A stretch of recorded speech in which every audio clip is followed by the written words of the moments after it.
श्री शिवाय नमस्तुभ्यम। हर हर महादेव। दोस्तों, आप सभी लोग जानते हैं कि 3 नवंबर 2024 रविवार को पड़ रही है कार्तिक महीने की द्वितीया तिथि, जिसे भाई दूज के नाम से जाना जाता है, जो बहुत ही खास है।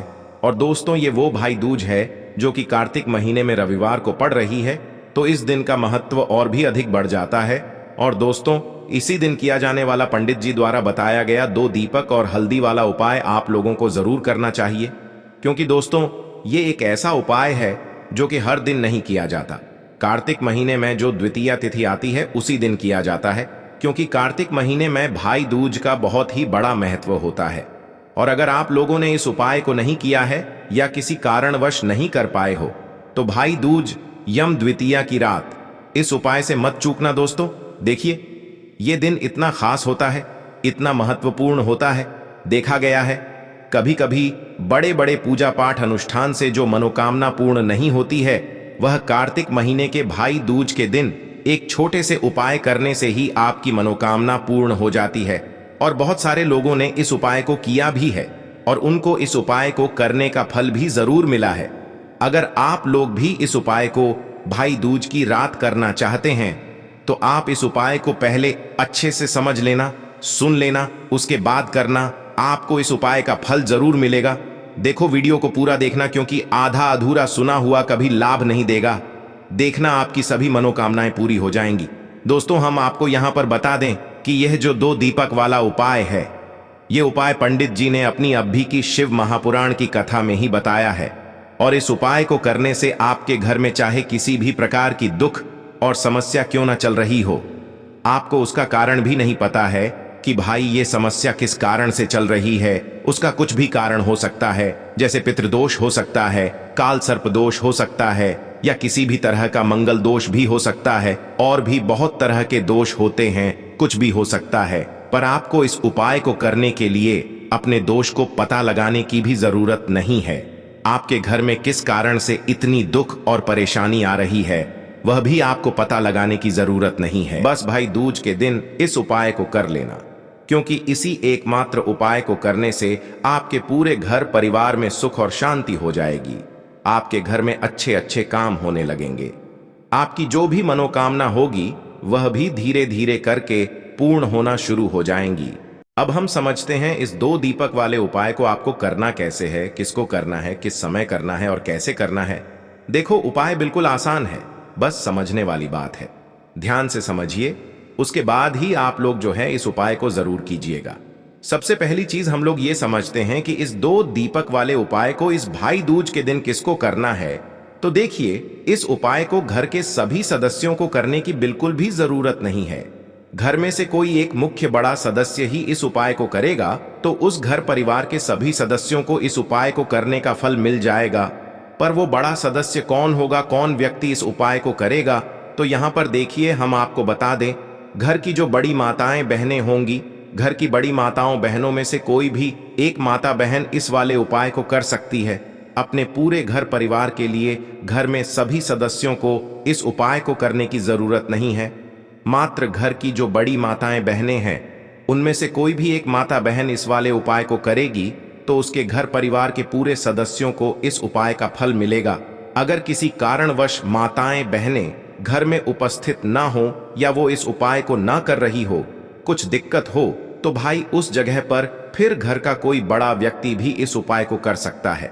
माताओं बहनों के कहने का मतलब ये था कि माताएं बहनें घर की लक्ष्मी होती है। जब घर की लक्ष्मी कोई उपाय करती है, तो निश्चित ही भगवान शिव जी बहुत जल्दी प्रसन्न होते हैं और उपाय का फल में बहुत जल्दी और बहुत बड़ा करके भी यहाँ पर देते हैं। तो आप लोग ये बात समझ गए होंगे। अब हम ये बात समझते हैं इस वाले उपाय को हमें करना किस समय है। 2 दीपक वाले उपाय को हमें इस भाई दूज के दिन करना किस समय है। तो देखिए, इस उपाय को करने का जो समय है, रात का समय है। अब देखिए, यहाँ पर हम मुख्य रूप से शाम का समय नहीं बोलेंगे, क्योंकि देखिए, ये जो यम द्वितीया तिथि है, और आप सभी लोग जानते हैं इसका रात का जो समय होता है ना, इस दिन भगवान शिव और माता पार्वती जी, मां लक्ष्मी का सबसे प्रिय दिन होता है। तो आप लोग इस 2 दीपक वाले उपाय को रात के समय में कर सकते हो। देखो, अगर रात के समय कर रहे हो, तो इस दिन जरूर रात के समय का ध्यान रखना कि रात के 7 बजे से लेकर 9 बजे के बीच में अगर आप इस उपाय को कर सकते हो तो बिल्कुल कर लेना, पूरी कोशिश करना। आपको उपाय का फल जरूर मिलेगा, ये बात आपको समझ आ गई। अब बात करते हैं उपाय की। देखिए, इस उपाय के लिए आपको 2 दीपक लेने होंगे। दोनों ही दीपक आप मिट्टी के भी ले सकते हैं और दोनों ही दीपक आप शुद्ध आटा मढ़कर उनके भी तैयार कर सकते हैं। अब दोस्तों, दोनों ही दीपक के अंदर आपको शुद्ध घी का प्रयोग करना होगा और एक दीपक के अंदर आपको गोल रुई की बाती का प्रयोग करना होगा और एक दीपक के अंदर आपको लंबी बाती का प्रयोग करना होगा। लंबी बाती वाले दीपक के अंदर आप मौली वाला जो धागा आता है कलावा का, उसकी बाती का प्रयोग भी आप लंबी बाती वाले दीपक के अंदर कर सकते हैं। देखिए, 2 दीपक वाला ये चमत्कारी उपाय रात्रि में ही किया जाता है, इसीलिए आपको इस उपाय को बहुत ही ध्यान से समझना। इसी के साथ में आपको 1 चुटकी काले तिल के दाने लेना है और इसी के साथ में आपको मात्र 1 चुटकी हल्दी भी लेनी होगी।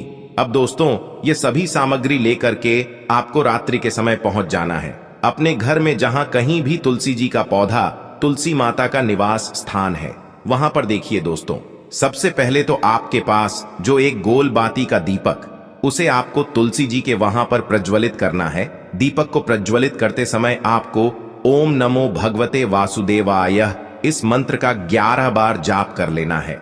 अब देखिए दोस्तों, आप जो 1 चुटकी काले तिल के दाने लेकर के आए हैं, उन्हें आपको अपने सीधे हाथ में रखना है और जो आपने गोल बाती वाला दीपक प्रज्वलित किया है माता तुलसी जी के वहां पर, उसके ऊपर से आपको इन 1 चुटकी काले तिल को घड्डी की दिशा में घुमाना है।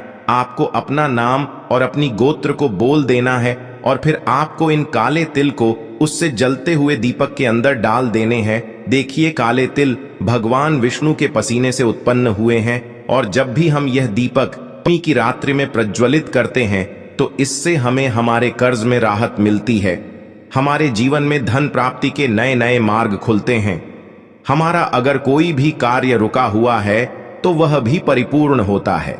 देखिए, गोल बाती का जो दीपक है, विशेषकर हम माता तुलसी के वहां पर भगवान विष्णु और माता लक्ष्मी के निमित्त प्रज्वलित कर रहे हैं। इस प्रकार से आपको ये दीपक प्रज्वलित कर देना है। अब जो आपके पास लंबी बाती का दीपक है, 1 चुटकी हल्दी है, तो इससे आपको लेकर के पहुंचना है अपने घर के मंदिर में। आपके घर के मंदिर में माता लक्ष्मी की जो भी प्रतिमा ही मूर्ति है, उनके सामने सबसे पहले तो आपको ये लंबी बाती का दीपक रखना है। फिर आपको दीपक को प्रज्वलित कर देना है।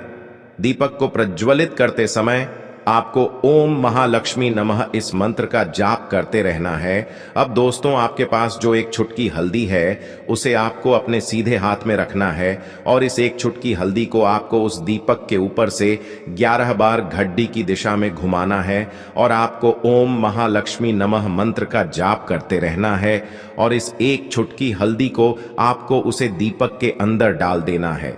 देखिए, 1 चुटकी हल्दी वाला जो दीपक है आपके जीवन से दुर्भाग्य को समाप्त करता है, माता लक्ष्मी की आपको कृपा प्राप्त करवाएगा, धन प्राप्ति के आपके जीवन में नए नए मार्ग बनाएगा। देखो, अगला उपाय है वो भी बहुत ज्यादा खास है। तीनों उपाय को आप जरूर सुनना, क्योंकि जो आपको अच्छा लगे वो उपाय आप कर सकते हैं। देखिए, इस उपाय के लिए आपको 2 हरी इलायची लेनी होगी। हरी इलायची आपको साबुत लेनी है, खंडित नहीं होनी चाहिए। और इसी के साथ में आपको मात्र थोड़ा शहद लेना है। शहद आपको मात्र आधा चम्मच या फिर उससे भी कम ले लेना है और इसी के साथ में आपको 1 दीपक ले लेना है।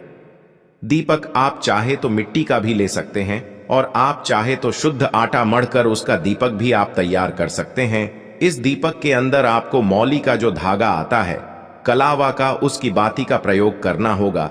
यानी कि इस दीपक के अंदर आपको लाल रंग की बाती का प्रयोग करना होगा और इस दीपक के अंदर आपको शुद्ध घी का प्रयोग करना होगा। अब ये सारी सामग्री लेकर के आपको अपने घर में जो भी मंदिर है वहां पर पहुंच जाना है और आपको माता लक्ष्मी के किसी भी स्वरूप के सामने बैठ जाना है। अगर माता लक्ष्मी की फोटो है, माता लक्ष्मी की प्रतिमा है, तो उनके सामने आपको बैठ जाना है। अगर माता पार्वती की प्रतिमा है तो उनके सामने आपको बैठ जाना है, यानी कि किसी भी माता के स्वरूप के सामने आपको बैठ जाना है। अब देखिए, सबसे पहले तो आपको माता रानी के सामने थोड़ी सी चावल की ढेरी बना देनी है। यानी कि थोड़ी सी अक्षत के दाने आपको माता रानी के सामने रखना है। उसके बाद आप जो एक दीपक लेकर के गए हैं, उस दीपक को आपको उन्हीं चावल के दानों के ऊपर रख देना है और फिर इस दीपक को आपको माता रानी के सामने प्रज्वलित कर देना है। देखें, इस दीपक को प्रज्वलित करते समय आपको ओम महालक्ष्मी नमः इस मंत्र का लगातार जाप करते रहना है। दीपक को प्रज्वलित करने के बाद आप जो 2 हरी इलायची लेकर के गए हैं, उसमें से एक हरी इलायची को तो आपको उसी दीपक के अंदर डाल देनी है और वहीं पर आपको कम से कम 21 बार ओम महालक्ष्मी नमः इस मंत्र का जाप कर लेना है। अब आपके पास जो शहद है और एक हरी इलायची है, उसे सीधे आपको लेकर के पहुंच जाना है। भगवान शिव के मंदिर में पूज्य गुरु जी ने बताया है कि यह उपाय आपको सिर्फ और सिर्फ शाम के समय ही करना होगा। शाम को जब भी सूर्यास्त का समय होता है तो उस समय आपको ये उपाय करना है। लेकिन सबसे पहले तो आपके पास जो एक हरी इलायची है, उसे आपको उस शहद के अंदर अच्छे से डुबो देना है, यानी कि शहद का लेपन उसे हरी इलायची के ऊपर चारों तरफ आपको कर देना है।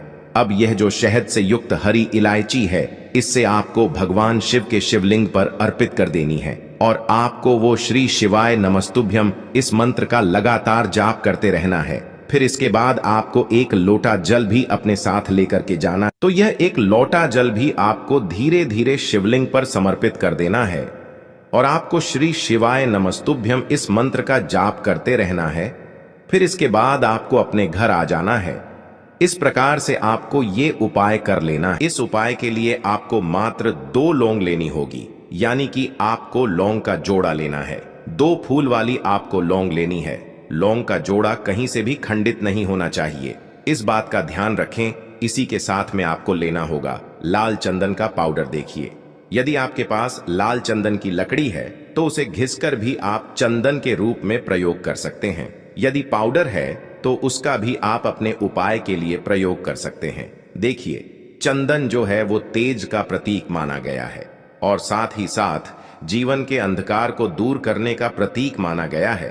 अब इसी के साथ में आपको मात्र एक तांबे के पात्र के अंदर शुद्ध जल लेना होगा अपने घर से। अब दोस्तों, ये तीनों सामग्री लेकर के सीधे आपको पहुंच जाना होगा भगवान शिव के मंदिर में। देखिए, इसी के साथ में आपको एक गोल बाती का दीपक भी लेना होगा। दीपक आप मिट्टी का भी ले सकते हैं, शुद्ध घाटा मढ़कर उसका भी तैयार कर सकते हैं और दीपक में आपको शुद्ध घी का प्रयोग करना है। लेकिन जैसे ही आप इन सभी सामग्रियों को मंदिर में लेकर के पहुंचेंगे, मंदिर में जैसे ही आप चौखट के वहां पर पहुंचेंगे तो मंदिर की चौखट के सीधे तरफ आप जो अपने साथ एक गोल बाती का दीपक लेकर के आए हैं, उसे आपको सबसे पहले तो प्रज्वलित कर देना है। यानी कि जैसे ही आप मंदिर की चौखट के वहां पर प्रवेश करते हैं तो उसके सीधे तरफ आपको ये गोल बाती का दीपक प्रज्वलित कर देना है। अब देखिए, जैसे ही आप यह दीपक प्रज्वलित करेंगे तो आपकी जो भी मनोकामना है उससे आपको बोल देना है। आप इस दीपक को इस प्रकार से प्रज्वलित करने के बाद इन सभी सामग्रियों को आपको शिवलिंग के पास में लेकर पहुंच जाना है। अब देखिए दोस्तों, आपके पास जो एक तांबे के पात्र के अंदर शुद्ध जल है, उसमें से आप दोस्तों केवल आधा लोटा 108 चावल के दाने वाले उपाय को आखिर करना किसको है? आधा लोटा सबसे पहले हम लोग वो बात जान लेते हैं। तो देखो, घर की जो बड़ी माताएं बहनें होती हैं, उन माताओं बहनों में से कोई भी एक बड़ी माता बहन इस वाले उपाय को कर सकती है। और दोस्तों, अगर आप चाहें तो अपने घर में से सभी सदस्यों को भी इस उपाय को करवा सकते हैं। अगर किसी व्यक्ति की खुद की कोई मनोकामना है, खुद की कोई दुख और परेशानी है जो कि वह अपने लिए ही करना चाहता है, इस वाले उपाय को तो वह खुद अपने लिए भी कर सकता है। चढ़ाएंगे। बाकी अगर कोई घर में से ऐसा है जो कि अपने पूरे घर परिवार की सुख और शांति के लिए ये वाला उपाय करना चाहता है, तो भाई वह भी कर सकता है, दूर हो जाए। उसमें भी कोई दिक्कत वाली बात नहीं है। मैं धन कहने का मतलब ये है कि इस उपाय को हर एक सदस्य भी कर सकता है। बच्चों का और पूरे घर परिवार के सदस्य के लिए घर की बड़ी आर्थिक संकट है, वह सभी दूर हो। व्यापार आपका ढंग से नहीं चल पा रहा है, घर में रोग की स्थिति बनी हुई है, यानी कि जिस भी प्रकार की आपकी समस्याएं हैं उसे आपको महादेव से बोल देना है और महादेव से इन सभी समस्याओं को दूर करने के लिए आपको प्रार्थना कर लेनी है। अब देखिए दोस्तों, आपने जो 2 लौंग शिवलिंग पर समर्पित की थी, उससे आपको वहां से उठा लेना है और इन दोनों लौंग को आपको शिवलिंग से उठा करके सीधे उससे जल के पात्र के अंदर डाल देना है। यानी कि अपने आधा लौटा जल और बचाया हुआ था उसी के अंदर आपको ये 2 लौंग डाल देनी है। और साथ में आप जो लाल चंदन लेकर के आए थे उस लाल चंदन को भी आपको उसी पात्र के अंदर डाल देना है। यानी कि आधा लोटा जल और बचा हुआ है तो उसी आधे लोटे जल के अंदर आपको ये लाल चंदन भी डाल देना है। अब देखिए इस आधे लोटे जल में है जिसमें अपने 2 लौंग डाली है, लाल चंदन डाला है, उसे सीधे लेकर के आपको पहुंचना है बेलपत्र के वृक्ष के वहां पर। देखिए बेलपत्र का वृक्ष यदि आपके घर पर है तो वहां पर आपको आ जाना है। आपके घर के आसपास कहीं भी है तो वहां पर आपको पहुंच जाना है। और उसके बाद आपका जो मुख है वह उत्तर दिशा की ओर होना चाहिए। और उसके बाद आपको अपना नाम और अपनी गोत्र को बोलना है और पुनः अपने जो भी परेशानियां शिवलिंग के पास में बोली थीं उन्हें आपको वापस से बेलपत्र के वहां पर भी बोल देनी है। और ये जो आधा लौटा जल और है इससे आपको पूरा बेलपत्र के वृक्ष की जड़ में श्री शिवाय नमस्तुभ्यं इस मंत्र का जाप करते हुए समर्पित कर देना है। तो बस इतना सा उपाय आपको करना है। जो भी आपकी परेशानी है, समस्या है, उससे महादेव निश्चित ही। देखो इस उपाय के लिए आपको लेना है एक गोल बाती का दीपक। आप चाहें तो मिट्टी का ले सकते हैं या फिर घर से शुद्ध आटा मढ़कर उसका दीपक आप तैयार कर सकते हैं। इसके बाद आपको लेना है शुद्ध गाय का घी। अगर वो नहीं है तो कोई भी देसी घी इस्तेमाल कर सकते हैं जिससे आपको दीपक प्रज्वलित करना है। देखो अब ये सब सामग्री लेकर आपको जाना है प्रदोष काल में आपके घर पर तुलसी जी के घेरे के पास में। देखो ये उपाय तो आपको अवश्य करना है। देखो वहां पहुंचकर सबसे पहले वो दीपक आपको प्रज्वलित कर देना है और ओम नमो भगवते वासुदेवाय नमः का 11 बार जाप करना है। उसके बाद आपको अपने सीधे हाथ में थोड़ी हल्दी लेकर उस दीपक में अपना नाम और गोत्र बोलते हुए डाल देना है। उसके बाद माता लक्ष्मी से आपको प्रार्थना करना है कि हे महालक्ष्मी हमारी सभी दुख तकलीफों को दूर करो, हे महादेव हमारे सब दुख कष्टों को खत्म करो। इस भावना से आपको ये उपाय करना है। तो में हमने आपको रविवार के दिन किए जाने वाले 3 बहुत ही सुंदर से उपाय बताए हैं। जो भी आपके लिए उचित है, सरल है, उसे आप कर सकते हैं।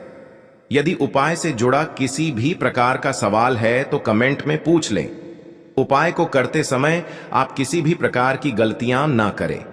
अगर आपको हमारी वीडियो पसंद आए तो हमारे इस चैनल को सब्सक्राइब जरूर करें। हर हर महादेव। ओम नमः।